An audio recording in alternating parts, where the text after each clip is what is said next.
Hello. Okay, so I just wanted to say, just from personal experience, if you are someone who identifies as spiritual, and especially if you are someone within the past few years who has kind of been pulled into the world of spirituality based off of like popular culture, um, to make sure, especially if you like feel like you're going through like awakenings and things like that, really make sure that you don't throw away or cut yourself off from all of the people in your life who knew you before you went through these major transformations, who knew you before these awakenings, before you became this version of spiritual. And don't disconnect yourself from all the people in your life who aren't your kind of spiritual, or maybe don't seem to be spiritual at all.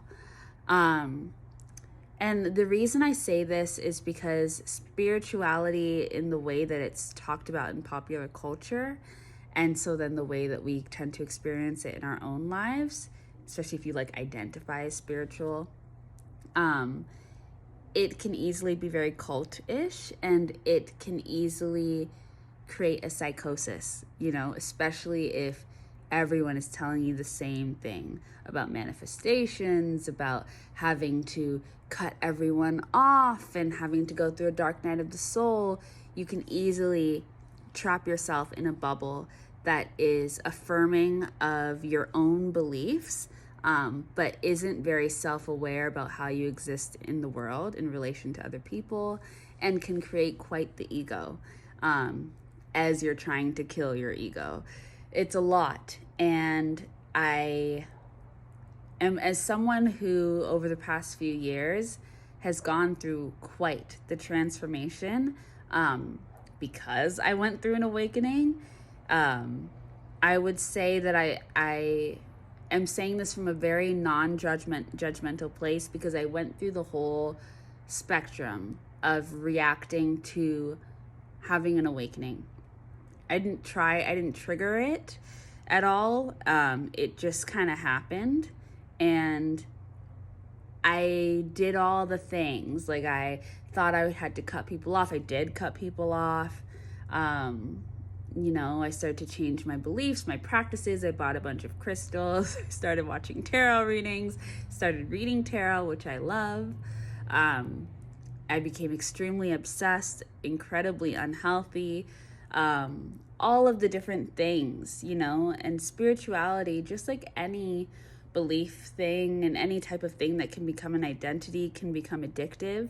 And you are a whole and complete person beyond whatever your faith is.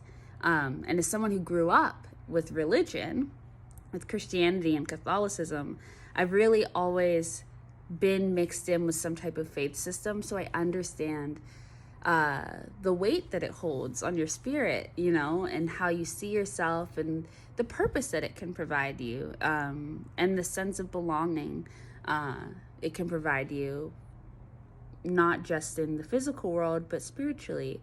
But especially when it comes to the major transformations that you can go through if you do go down this path, this kind of path with spirituality, you really want to make sure that you have people in your life who knew you before you got into this and can bring you back to earth and ground you.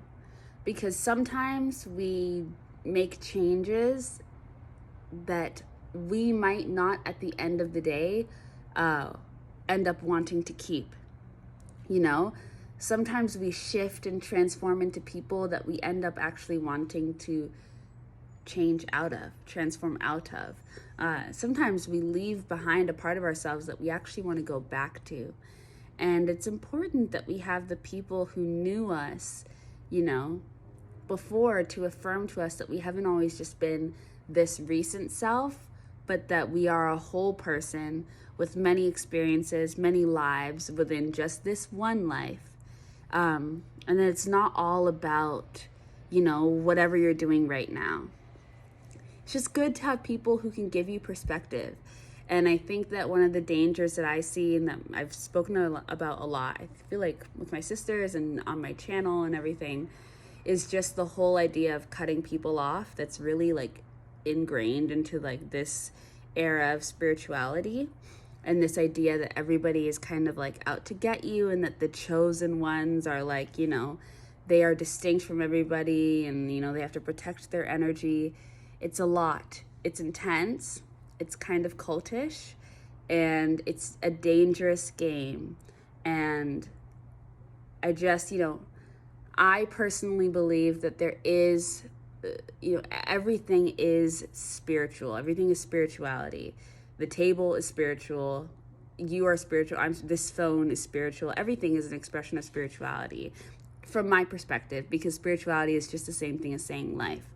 And then this era of spirituality and the identity that you can create around it can become more so religious. And I think they're different things. And I just think that we need to be careful, you know, because I've seen a few examples in my own life for my own behavior and from people that I've seen online that have just made me feel like this is maybe a conversation to open up about. Or even seen people who, you know, talk about going from being religious to being spiritual to going back to religion and being even more hardcore religious because of the trauma they experienced within their time exploring New Age spirituality. And it's a lot. And I think the main issue is that whatever you believe in, whatever drives you, whatever makes you feel something, that should be a personal experience. And while it's great to have mentors and people you look up to, ultimately nobody should be shaping your relationship with your reality and with your heart, with your soul, with whatever you believe in exists within you, whatever you believe in moves you and animates you. Whether that's simply your blood and your heart and your body, your bones, your breath, or if that's a higher spirit, or if that's the earth, or if that's your family, your friends, your work, your children. You know, nothing should be defining that relationship besides you and that thing that you're interacting with. And there is no rule book to it. And there's, you know, we have our morals, we have our ethics, but ultimately there is no step-by-step process. There is no way to do it wrong. You're just living your life, you know, and spirituality, faith, all these types of things, it's personal. And I think that it is best for us all. I know I began this talking about making sure that you surround yourself with people who have known all of you, not just this version of you. But I guess I'm just saying that, you know, I don't know what I'm saying anymore. I guess I just wanted to come on here and share that, only because I've gone through it, and I'm still going through it. I'm not thinking I'm above this or beyond it. But just, I guess, a word of love and caution to people to not get too roped up into it, because, you know, I think we've all seen the rise in spirituality, and I've come right along that wave, not necessarily voluntarily, but, you know, whatever happened that woke a bunch of people up at the same time, I was woken up too. And I wasn't asleep before, but I wasn't who I am now.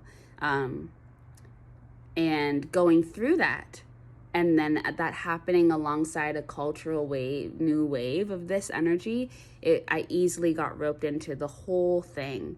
And it was very overwhelming, and it still is very overwhelming. And, you know, as content grows and, you know, being produced around spirituality, like manifestation and crystal healing and sound healing and ayahuasca and all these things, just be careful and be protective. And there's nothing to be afraid of, but just remember that at the end of the day, we're all living personal experiences. And yes, we are a collective and all these things, but ultimately you define what you believe, and you can't really do it wrong, you know, as long as you're trusting yourself and listening to yourself. No reader, no guru, no priest, nothing. No one can tell you about your relationship with what moves you except you. And that's great.